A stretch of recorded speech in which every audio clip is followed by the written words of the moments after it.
Hello दोस्तों, good morning. स्वागत है एक बार फिर से आप सभी का एमजेटी एजुकेशन में। दोस्तों आज है 26 अक्टूबर। आज की वीडियो में हम लोग बात करेंगे 26 अक्टूबर 2022 के मोस्ट इंपोर्टेंट करंट अफेयर के क्वेश्चंस के बारे में। साथ ही साथ हम लोग बात करेंगे कल के करंट अफेयर के भी इंपॉर्टेंट क्वेश्चंस के बारे में। आगे आने वाले 1 से 2 दिनों में जो 25 तारीख का करंट अफेयर आपका छूटा हुआ था वो भी कवर करा दिया जाएगा। चूंकि 25 तारीख को कलमबंद पूजा थी तो वीडियो नहीं बना पाया था मैं। तो चलिए शुरू करते हैं वीडियो को। इस वीडियो के क्विज और पीडीएफ वगैरह सब आपको एमजेटी ऐप पर मिल जाएगी। आप गूगल प्ले स्टोर से जाकर के एमजेटी ऐप डाउनलोड कर सकते हो। चलिए तो शुरू करते हैं। सबसे पहले बात करेंगे लास्ट डे के क्वेश्चंस की। लास्ट डे का क्विकली रिवीजन करेंगे। अभी हाल ही में दिल्ली में दोस्तों प्रदूषण को मुक्त करने के लिए प्रदूषण मुक्त दिवाली अभियान शुरू किया गया था। विश्व स्पाइस कांग्रेस का 14वां संस्करण मुंबई में महाराष्ट्र में आयोजित किया गया और चाइना के तीसरी बार प्रेसिडेंट बन गए शी जिनपिंग। अभी हाल ही में दोस्तों असम में ट्रीज बियॉन्ड फॉरेस्ट कार्यक्रम शुरू किया गया अमेरिका के सहयोग से। और न्यूयॉर्क शहर ने 2023 से दिवाली पर स्कूलों में अवकाश की घोषणा कर दी है। इसके अलावा शिक्षा मंत्रालय काशी तमिल संगमम का आयोजन करेगा और अभी 15,76,000 दिए जला करके एक नया विश्व रिकॉर्ड बना दिया है अयोध्या ने। अयोध्या के दीपोत्सव में ये 15,76,000 दीपक जला करके Guinness book of world record में दर्ज हुआ नाम। अंतरराष्ट्रीय सौर गठबंधन की 5वीं महासभा अभी आयोजित हुई। आरके सिंह जी ने इसका उद्घाटन किया था। भारत इस बार इसकी मेजबानी किया था। बंगाल की खाड़ी से चक्रवाती तूफान उठा है सितरंग और ये काफी ज्यादा तबाही मचा रहा है बांग्लादेश वगैरह में। बांग्लादेश में खबर आ रही है कि 24 से ज्यादा लोगों की मृत्यु भी हो गई है। इसको नाम किसने दिया है? इसको नाम दिया था थाईलैंड ने। क्लियर। ये तो टॉप 9 करंट अफेयर के क्वेश्चन थे 24 अक्टूबर की वीडियो से। अब हम लोग बात करेंगे आज के दिन की करंट अफेयर को। चलिए तो पहला क्वेश्चन है, ब्रिटेन के सबसे युवा प्रधानमंत्री कौन बन गए हैं? तो ब्रिटेन के यंगेस्ट प्राइम मिनिस्टर बन गए हैं दोस्तों ऋषि सुनक। ये खबर तो आपने सुन ही ली होगी, कल से ही पूरे मीडिया पर में चल रहा है ये। ठीक है, तो ऋषि सुनक जो हैं ये यंगेस्ट ब्रिटिश प्राइम मिनिस्टर बन गए हैं और ये भारतीय मूल के हैं। सबसे ज्यादा इंपॉर्टेंट बात तो यही है कि ये भारतीय मूल के बनने वाले पहले ब्रिटिश प्राइम मिनिस्टर हैं। ऋषि सुनक से पहले लिज ट्रस थी, 45 दिनों के लिए वो आई हुई थी। मतलब उससे पहले इन दोनों में डिबेट होकर के काफी तगड़ी टक्कर चल रही थी, लेकिन वो बन गई थी। 45 दिनों में ही वो इस्तीफा दे दी। मैंने आपको बताया था लिज ट्रस के बारे में। फिलहाल ऋषि सुनक अब फाइनली बन गए हैं ब्रिटेन के नए प्राइम मिनिस्टर। भारतीय मूल के हैं ये और ब्रिटेन के प्राइम मिनिस्टर बनने वाले ये पहले एशियाई भी हैं, यानी कि एशिया के पहले हैं। हालांकि दूसरे गैर ब्रिटिश हैं, एक इजराइल मूल के भी एक लोग बन चुके हैं इससे पहले। दूसरे गैर ब्रिटिश और पहले एशियाई और पहले भारतीय मूल के। क्लियर। ऋषि सुनक इससे पहले वित्त मंत्री हुआ करते थे जब बोरिस जॉनसन की सरकार हुआ करती थी। चलिए वर्ल्ड मैप में चलते हैं और दिखाते हैं आपको ब्रिटेन है कहां पर। वर्ल्ड मैप में आप देखोगे तो यहाँ पर दिखेगा अपना प्यारा भारत। यहां से आपको आना है ब्रिटेन की साइड। ब्रिटेन कैसे पहुंचोगे? इससे पहले आपको आना है यूरोपियन कॉन्टिनेंट में। यूरोपियन कॉन्टिनेंट में यहाँ आने के बाद आपको ये अलग थलग सा दिख जाएगा ब्रिटिश आइसल्स। ये पूरा ब्रिटिश साम्राज्य है। ठीक है, तो ब्रिटिश आइसल्स है ये। अब यहाँ पर आने के बाद ना आपको अलग करना है आयरलैंड को। ये आयरलैंड देश है और इसी का ये पार्ट है आगे नॉर्दर्न आयरलैंड, यानी उत्तरी आयरलैंड जिसे कह सकते हैं हम लोग। ये एक पार्ट दिख रहा है। इस पार्ट में ना 3 देश हैं। कौन कौन से हैं? एक तो है इंग्लैंड, एक है वेल्स और एक है स्कॉटलैंड। तो ये जब इंग्लैंड, वेल्स और स्कॉटलैंड तीनों को एक साथ मिला दिया जाता है ना, तब इसे कहते हैं ब्रिटेन। क्या कहते हैं? ब्रिटेन कहते हैं। और अगर इसी ब्रिटेन में नॉर्दर्न आयरलैंड को भी जोड़ दिए तब ये कहलाएगा यूनाइटेड किंगडम। क्या कहलाएगा? United kingdom. और पूरे के पूरे आयरलैंड को जोड़ दिए तो ये पूरा का पूरा जो द्वीप है ये ब्रिटिश आइसल्स द्वीप कहलाता है। क्लियर है। राजधानी लंदन ही है। चाहे यूके की राजधानी पूछा जाए तब भी लंदन आप बताओगे, ब्रिटेन पूछा जाए तब भी लंदन बताओगे, इंग्लैंड पूछा जाए तब भी आप लंदन ही बताओगे। क्लियर है बिल्कुल। चलिए तो अब पाउंड स्टर्लिंग इसकी करेंसी है और बाकी मैं आपको बता ही चुका हूँ। ऋषि सुनक यहाँ के प्राइम मिनिस्टर बन गए हैं। ठीक है, एलिजाबेथ द्वितीय यहाँ की महारानी थी, मृत्यु हुई। अब किंग चार्ल्स बन गए हैं, यानी प्रिंस चार्ल्स बन गए किंग। अगला क्वेश्चन, हाल ही में संयुक्त राष्ट्र दिवस कब मनाया गया? तो दोस्तों यूनाइटेड नेशंस डे ये 24 अक्टूबर को प्रत्येक वर्ष मनाया जाता है। अभी ये 24 अक्टूबर को मनाया गया है। क्यों? क्योंकि 24 अक्टूबर 1945 को ही यूएन चार्टर लाया गया था। 24 अक्टूबर 1945 को यूनाइटेड नेशन ऑर्गेनाइजेशन की स्थापना हुई थी और इसीलिए ये मनाया जाता है प्रत्येक वर्ष। बिजनेस स्टैंडर्ड का आप आर्टिकल देख पाओगे। 1945 में इसकी स्थापना के अवसर पर यह दिवस मनाया जाता है, यूनाइटेड नेशन ऑर्गेनाइजेशन। ये दुनिया भर में पीस स्थापित करने के लिए बनाई गई थी। हालांकि ये स्थापित करने में कभी भी कामयाब नहीं हुई है। 1945 में आपको याद होगा, देखो जब द्वितीय विश्व युद्ध समाप्त हुआ तब ये एक बात चली कि अब तृतीय विश्व युद्ध ना हो, इसके लिए एक ऑर्गेनाइजेशन ऐसा स्थापित किया जाए जिससे दुनिया भर के लोग आकर के उससे जुड़े और अगर जब भी कोई उनका मसला हो तो यहाँ पर आकर के सॉल्व कर लिया जाए, पीस स्थापित हो सके। ठीक है, लेकिन आप देखते ही हो और अभी की टाइम की सिचुएशन देख करके तो आप जान ही सकते हो कि इसको कोई मतलब नहीं है यूएनओ। और यही कारण है कि मैं आपको याद भी कराता रहता हूं कि इसी दिन पोलियो दिवस भी मनाया जाता है और यूएनओ को पोलियो हुआ ही है। फिलहाल इस बार की थीम है building back together for piece and prosperity. तो ये इस बार की थीम है। थीम हो सकता है पूछा जाए आपसे तो थीम आप याद रखेंगे। अच्छा, ये दिवस मनाया जाना कब से शुरू हुआ? तो 1948 से ये दिवस मनाया जाना शुरू हुआ था। जब यूएनओ की स्थापना हुई थी तब इसमें केवल 51 देश थे। धीरे धीरे और देश ऐड हुए, अब 193 देश इसे जुड़ चुके हैं। 193वां देश 2014 में जुड़ा था दक्षिण सूडान, साउथ सूडान। ये 193वां सदस्य देश है यूएनओ का। क्लियर? यूएनओ को दोस्तों इसके 6 बॉडी हैं, कह सकते हैं 6 ऑर्गन्स हैं। ठीक है, 6 अंग हैं। कौन कौन? जनरल असेंबली है, सिक्योरिटी काउंसिल है जिसके तहत आप जानते हो वीटो पावर वगैरह मिलती है, सेक्रेटरिएट है, इकोनॉमिक एंड सोशल काउंसिल है, इसके बाद ट्रस्टीशिप है काउंसिल, इसके अलावा इंटरनेशनल कोर्ट ऑफ जस्टिस है। ठीक है, तो ये 6 इसके ऑर्गन हैं, ये यूएनओ के ही ऑर्गन है, इसको आप ध्यान रखेंगे। आगे यहाँ पर भी वही चीज सेम लिखी गई है, 6 ऑर्गन्स या 6 ब्रांचेस कह सकते हैं। अच्छा, एक चीज और, देखो दिवाली धमाका ऑफर चल रहा था लेकिन मैं लास्ट टाइम पर आप लोगों के व्हाट्सएप का रिप्लाई नहीं दे पाया कल और परसों, क्योंकि मैं घर आया हुआ था और इस वजह से बहुत सारे लोग इसका फायदा भी नहीं उठा पाए, ना ही मैं कोई पोस्ट डाल पाया। और मैं 1-2 दिनों का ब्रेक भी चाहता था, बहुत दिनों से छुट्टी भी नहीं लिया था, तो इस वजह से अब फिलहाल आज का आखिरी मौका है। जो लोग अभी तक ऑफर का फायदा नहीं उठा पाए हो, आज उठा सकते हो। सिंपली आपको क्या करना है, एमजेटी ऐप पर जाना है। अगर कोई सा भी वीडियो कोर्स या कोई सी भी ई बुक लेनी है तो आप जाइए, कूपन कोड में डाल दीजिएगा दिवाली 50, तो आपको इसका फायदा मिल जाएगा। ठीक है, तो दिवाली 50 कूपन कोड डालिएगा और आप इसका फायदा उठा सकते हैं। जीएस बैच है, GS plus current affair batch CGL का, सीजीएल स्पेशल, बहुत ही जबरदस्त बैच है। इसको आप 499 नहीं पे करेंगे, इसको लेने के लिए आपको मात्र 249 रुपए पे करना है और ये सिर्फ और सिर्फ आज के लिए है, इसके बाद दाम कम नहीं होंगे। ओके, चलिए आगे बढ़ते हैं। हाल ही में 2022 का United states F1 grand prix किसने जीता? तो इसको भी जीत लिया है दोस्तों मैक्स वर्स्टैपेन ने। मैक्स वर्स्टैपेन इस साल जबरदस्त परफॉर्मेंस दे रहे हैं। अभी तक हुई रेसेस में 13 रेस अकेले जीत चुके हैं। ये United Nations F1 grand prix भी इन्होंने जीत लिया है। यहाँ पर द गार्जियंस का आप आर्टिकल देख पाओगे। Max Verstappen win US grand prix for 13th victory of F1 season. तो ये जीत चुके हैं। रेडबुल के ये ड्राइवर हैं, नीदरलैंड के रहने वाले हैं मैक्स वर्स्टैपेन। तो इनकी ये 75वीं पोडियम फिनिश थी और कैरियर की 33वीं रेस जीत थी। देखो पोडियम फिनिश का क्या मतलब हुआ, आप जानते हो कि एक होता है फर्स्ट पोजीशन वाला, एक होता है सेकंड पोजीशन वाला और एक होता है थर्ड पोजीशन वाला। तो ये तीनों खड़े कहाँ पर होते हैं? पोडियम पर। ये जहां पर खड़े होकर के मेडल लेते हैं ना, इसे ही कहा जाता है पोडियम।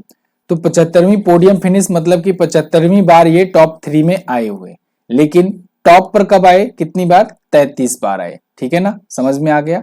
चलो, 13 रेस इस सीजन की ये जीत चुके हैं। अभी कुछ दिन पहले ही जापानी ग्रैंड प्रिक्स जीते थे, जब मैंने आपको बताया हुआ था। फॉर्मूला 1 रेस, इसकी वीडियो जल्दी ही आएगी और इस सीजन की सभी रेस एक ही वीडियो में कवर कर दी जाएगी। आगे, हाल ही में फाइनेंशियल एक्शन टास्क फोर्स ने किस देश को ब्लैक लिस्ट में शामिल किया? तो FATF ने दोस्तों अभी ब्लैक लिस्टेड कर दिया है म्यांमार को। म्यांमार को ब्लैक लिस्ट में अपनी डाल दिया है, यानी कि हाई रिस्क जोन में, हाई रिस्क वाली कंट्रीज में इनको शामिल कर दिया है। अब 3 देश हो गए हैं किसमें? फाइनेंशियल एक्शन टास्क फोर्स की ब्लैक लिस्ट में। एक होता है ब्लैक लिस्ट, एक होता है ग्रे लिस्ट। जो ग्रे लिस्ट होता है ना, वो एक प्रकार से ऐसा रखा जाता है कि चलो तुमको मौका दिया जा रहा है, आप अपने यहाँ ना ये लिस्ट में दे रहा हूँ, इसमें से ये चीजें हैं, इसको सुधार लो और आपको दोबारा से ग्रे लिस्ट हटा करके व्हाइट लिस्ट कर दिया जाएगा। और ब्लैक लिस्ट जो है, इसको हाई रिस्क जोन में डाल दिया जाता है कि आप जो है ना सुधर नहीं सकते हो। आपको अगर सुधरना है तो बहुत लंबा प्रोसेस झेलना पड़ेगा और आपको तो, आपके लिए तो कोई रियायत ही नहीं है। अब रियायत किस बात में नहीं है? एक्चुअली में ना कुछ देश मिल करके ये FATF की स्थापना किए, खास करके माना जाता है G7 कंट्रीज का कि जो मेंबर्स हैं वो लोग मिल करके इसकी स्थापना किए थे। अब इसके तहत ये होता था कि देखा जाता था कौन सा देश है जो टेरर फंडिंग कर रहा है या मनी लॉन्ड्रिंग कर रहा है। तो जो देश टेरर फंडिंग या मनी लॉन्ड्रिंग कर रहा होता है तो उसको ये लोग क्या करते हैं कि ग्रे लिस्ट या फिर ब्लैक लिस्ट में डलवा देते हैं। अब अगर ग्रे लिस्ट में आ गया तो उनको एक रिस्क जोन में डाल दिया गया, यानी कि वहां पर जो फंड जाता है वो फंड चला जाता है मनी लॉन्ड्रिंग में या फिर टेरर फंडिंग में। तो इस वजह से उनको फंड ही ना दो, ये कहना होता है इनका। तो FATF की जो ग्रे लिस्ट में आ जाता है उनको फंड मिलना कम हो जाता है। लेकिन ऐसे ही ब्लैक लिस्ट होता है। ब्लैक लिस्ट मतलब ये तो पूरा पूरा फंड जा रहा है आतंकवाद में या फिर मनी लॉन्ड्रिंग में हो रहा है इसका काम। तो इस वजह से ऐसा करो कि इनको लोन दो ही मत। तो ब्लैक लिस्ट वाली जो कंट्री होती हैं उनको तो लोन मिलना एकदम इम्पॉसिबल हो जाता है। जब लोन मिलना इम्पॉसिबल होता है उनकी इकोनॉमी डूबने लगती है। साथ ही साथ जब वो रिस्क जोन है तो वहां पर कोई इन्वेस्टर्स नहीं आते हैं, इन्वेस्टर नहीं आते हैं तो FDI नहीं आता है। ठीक है, तो बहुत सारी प्रॉब्लम्स होने लगती है। पिछले 4 साल से पाकिस्तान ग्रे लिस्ट में पड़ा हुआ था, लेकिन अब पिछले दिनों में आप देख रहे हैं अमेरिका की लगातार चापलूसी करने की वजह से उसको लगातार तोहफे मिल रहे हैं और अब ग्रे लिस्ट से भी वो बाहर हो गया है। क्लियर? चलिए, तो फिलहाल म्यांमार जो है ये अब ब्लैक लिस्ट में पहुंच गया है। म्यांमार के अलावा आप नॉर्थ कोरिया को देख पाएंगे, यहाँ पर ईरान वगैरह को भी देख पाएंगे यहाँ पर। ठीक है, नॉर्थ कोरिया, ईरान, म्यांमार, ये तीनों इसमें शामिल हो गए। चलिए, तो आगे बढ़ते हैं। FATF की बात करते हैं, फाइनेंशियल एक्शन टास्क फोर्स की। इसकी स्थापना हुई थी 1989 में। हेडक्वार्टर इसका पेरिस में है और अध्यक्ष हैं टी राजा कुमार। टी राजा कुमार नाम से आपको इंडियन लग रहे हैं लेकिन ये इंडोनेशिया के हैं, तो कंफ्यूज मत होना। आगे, हाल ही में अंडर-23 कुश्ती चैंपियनशिप में गोल्ड जीतने वाले पहले भारतीय कौन बने हैं? तो वो बन गए दोस्तों अमन सहरावत। अमन सहरावत ये अंडर-23 कुश्ती चैंपियनशिप में गोल्ड जीत लिए हैं। गोल्ड जीत करके भारत का नाम रोशन किए पहले भारतीय बन गए हैं। यहाँ पर आप आर्टिकल देख पाओगे, Aman Sehrawat become first Indian wrestler to win gold at अंडर-23 वर्ल्ड चैंपियनशिप। तो इन्होंने जीत लिया है। अच्छा, इसके अलावा अभी साजन भानवाला जो है ये अंडर-23 चैंपियनशिप में पदक जीतने वाले या कांस्य पदक जीतने वाले पहले भारतीय बने थे। देखो, ये पहले पदक जीतने वाले थे और ये पहले गोल्ड जीतने वाले थे। ठीक है, एक चीज और, अंडर-23 विश्व कुश्ती चैंपियनशिप में 6 पदक आ चुका है भारत के नाम, जिसमें एक गोल्ड है, एक सिल्वर है, 4 ब्रॉन्ज मेडल है। कहां पर आयोजित हुआ? स्पेन के पोर्टेवेद्रा में ये आयोजित हुआ। ओके, आगे, विश्व पोलियो दिवस कब मनाया जाता है? तो जब मनाया जाता है यूएनओ डे तभी मनाया जाता है पोलियो डे। ठीक है, तो 24 अक्टूबर यहाँ पर भी आप लगा दोगे, बहुत ही आसान है। आपको ध्यान रखना है, दिमाग में बना करके रखना है। यूएनओ जो है इसको पोलियो हो गया है, इसीलिए कुछ कर नहीं पाता है। ठीक है, क्योंकि जिसको पोलियो हो जाता है तो उसका अंग खराब हो जाता है। तो फिर इनको भी देखो, यूएनओ ही, इसको भी पोलियो ही हुआ है। आप बड़ी आसानी से रिलेट करके याद कर सकते हैं, कभी नहीं भूलेंगे। 24 अक्टूबर को यह दिवस मनाया जाता है। यहाँ पर आप वर्ल्ड हेल्थ ऑर्गेनाइजेशन का ये पेज देख पाओगे। 1988 से मनाया जाना शुरू हुआ। ये पोलियो मुक्त करने के लिए दुनिया को मनाया जाता है। देखो, इंडिया जो है पोलियो मुक्त घोषित हो चुका है लेकिन पूरी दुनिया अभी मुक्त नहीं घोषित हुई है। बहुत सारे अफ्रीकी देश अभी भी इससे जूझ रहे हैं। तो दुनिया भर में उन देशों को साथ देने के लिए, उन देशों को पोलियो के बारे में अवेयरनेस फैलाने के लिए, वहां पर वैक्सीनेशन मुहैया कराने के लिए दिवस मनाया जाता है। भारत जनवरी 2014 में दोस्तों पोलियो मुक्त घोषित हुआ था। ये क्वेश्चन पूछा जा सकता है आपसे और पूछा गया भी है, तो इसको आप याद रखेंगे, बहुत इंपॉर्टेंट है। 2014 जनवरी में भारत अलग हुआ। अच्छा, वैक्सीनेशन डे मनाया जाता है 16 मार्च को। कब मनाया जाता है? 16 मार्च को भारत में वैक्सीनेशन डे मनाया जाता है, ये भी आप याद रखेंगे। फिलहाल पोलियो की टीके की खोज की थी जोनास साल्क ने और उन्हीं की जयंती के अवसर पर 24 अक्टूबर को प्रत्येक वर्ष मनाया जाता है। आगे बढ़ते हैं। FIPRESCI, तो इसके द्वारा किस फिल्म को सर्वश्रेष्ठ भारतीय फिल्म घोषित किया गया है?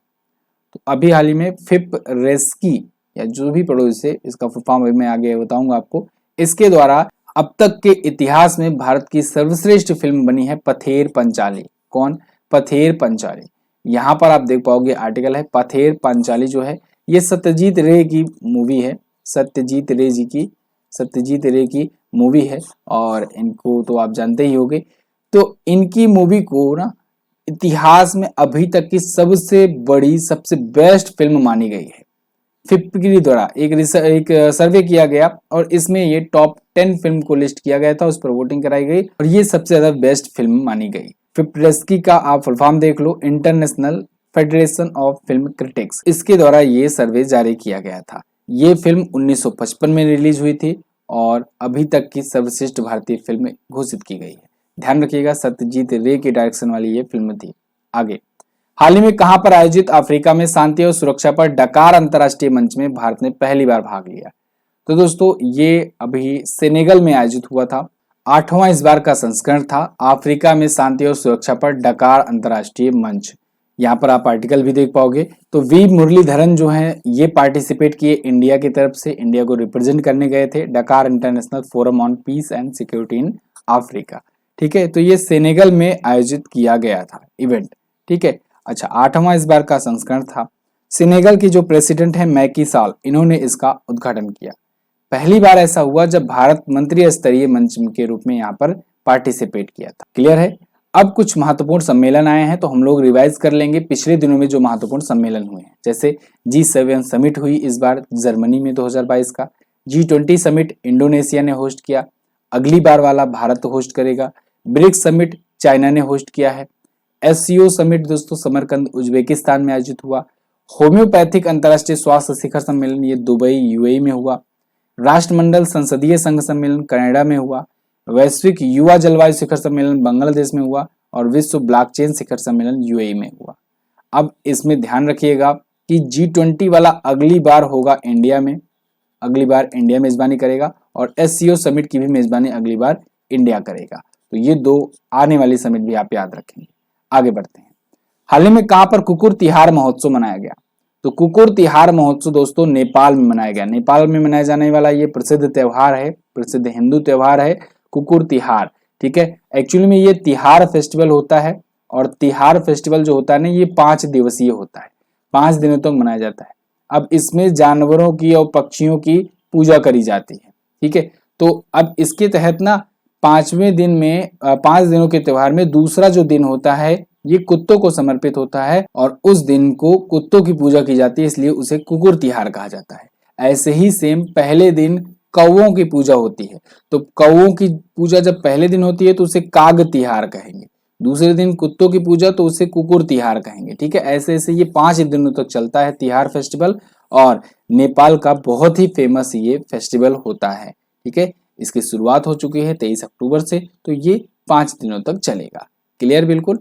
नेपाल आया है तो नेपाल आप देख पाओगे इंडिया के ऊपर यहाँ पर है नेपाल।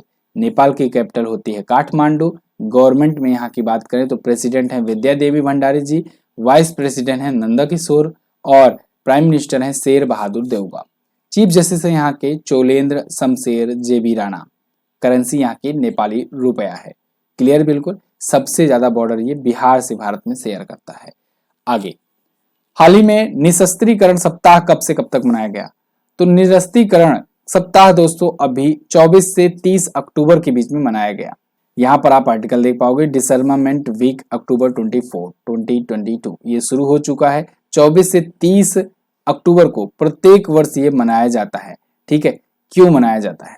ये इसलिए मनाया जाता है जिससे यूनाइटेड नेशन का जो टारगेट है ना दुनिया भर में शांति स्थापित करने का, उसको प्राप्त किया जा सके।